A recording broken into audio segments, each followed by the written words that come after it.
I am so excited today because I want to share with you some symptoms that you will be able to identify if someone is stuck in unforgiveness or has the fragrance of forgiveness.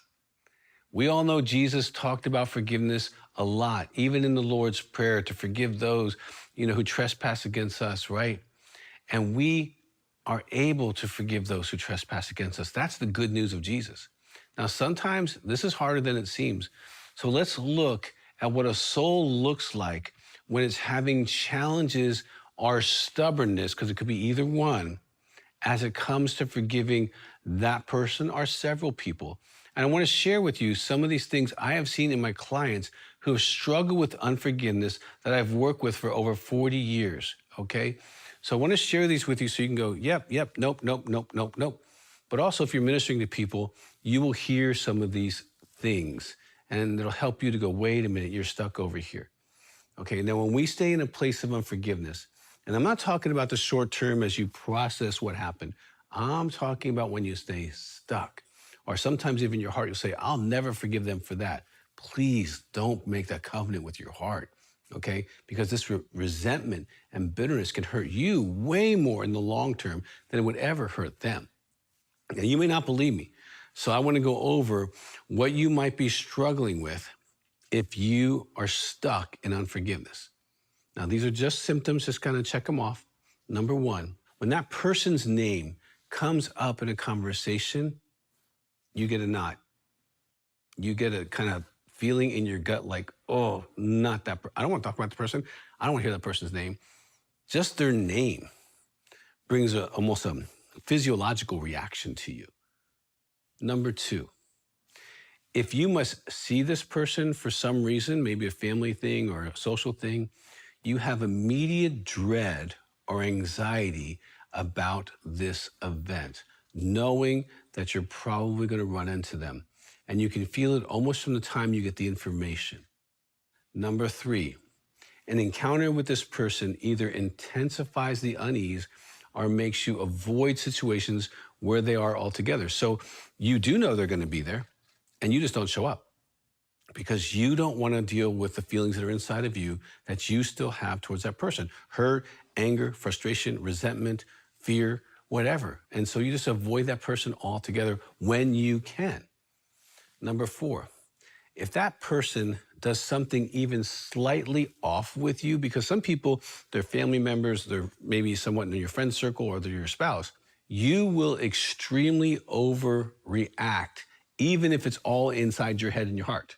So they do say an offense of, let's say, a level 2, which wouldn't be a big issue for most people. Be like, oh, whatever, okay, that's them, they're in that mood today. But for you, that 2 becomes like a 25.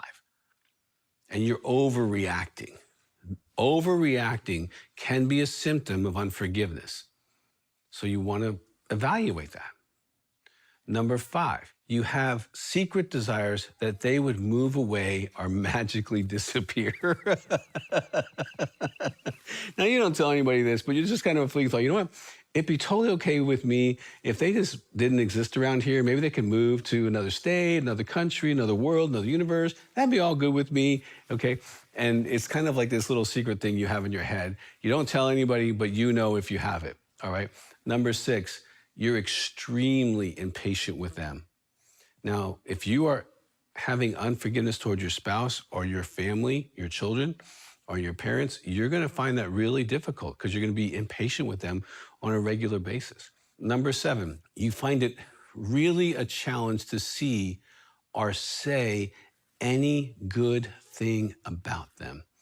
All people have strengths and weaknesses, but when it comes to that person, you're mostly an expert on their weaknesses. You're an expert on the negative.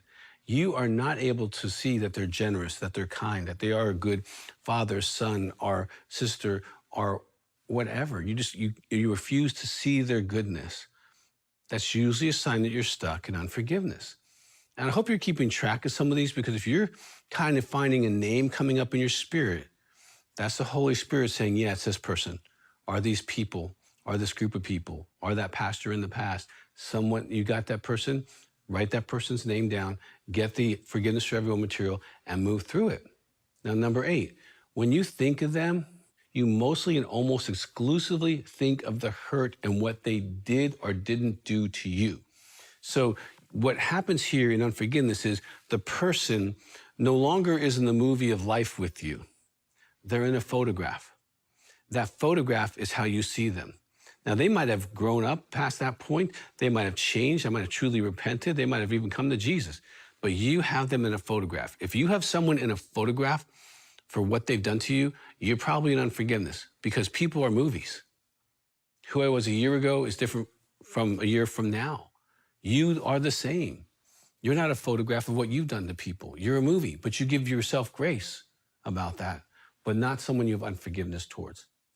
Number 9, you get angry if someone presses you on your attitude towards them. Because you got family and friends, and that person's name come up, and all of a sudden you got attitude, and they push on your attitude. What's the attitude about? Why are you like that? Why are you still upset about that? And they push on you, you get really frustrated and angry about that. You don't like to be called on your unforgiveness, so you react. Number 10, you will assign others motives that they are on the other person's side when they bring up facts that don't go along with your negative narrative. Like if they bring up something positive about that person that's absolutely true, unrefutably, you're gonna think, well, they're on the side. There's a war, and you're on the enemy's side, right? That's a sign of unforgiveness. Number 11, you would find it difficult to be kind or generous towards that person. Even right now, think about buying that person a really nice gift. And if you can't do it, you're probably stuck, because you don't want to be generous to them. You don't want to give love to them because you want to punish them. You want to stay in unforgiveness.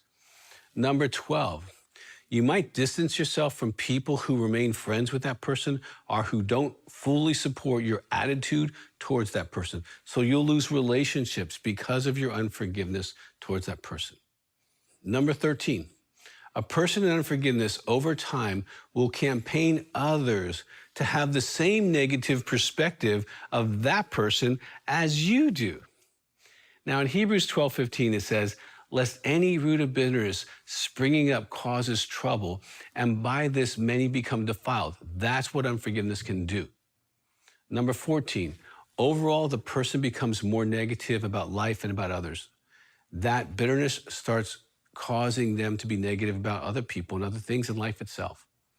Number 15, they tend to move toward a heart position where they don't trust others in general, which can really hurt them. In my book, Partner Betrayal Trauma, I discuss the damages of a heart that moves towards mistrust because of trauma, and in the long term, it is not happiness for them at all. I think you get the point. You feel and behave in such a way that you are truly stuck in your heart towards that person. You don't think or feel towards them like you do other people.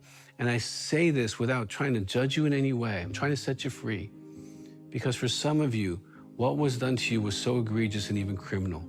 You're gonna need a process. You're gonna need to walk through the forgiveness for everyone. But if you have any of these symptoms, that should be a green light for you to get into this material and to really get yourself free.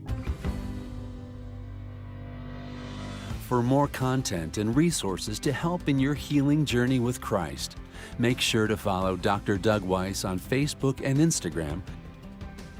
If you'd like to share full episodes of this show with friends and family, subscribe to Healing Time Ministries on YouTube, and feel free to leave us a comment on any of Dr. Doug's social media platforms.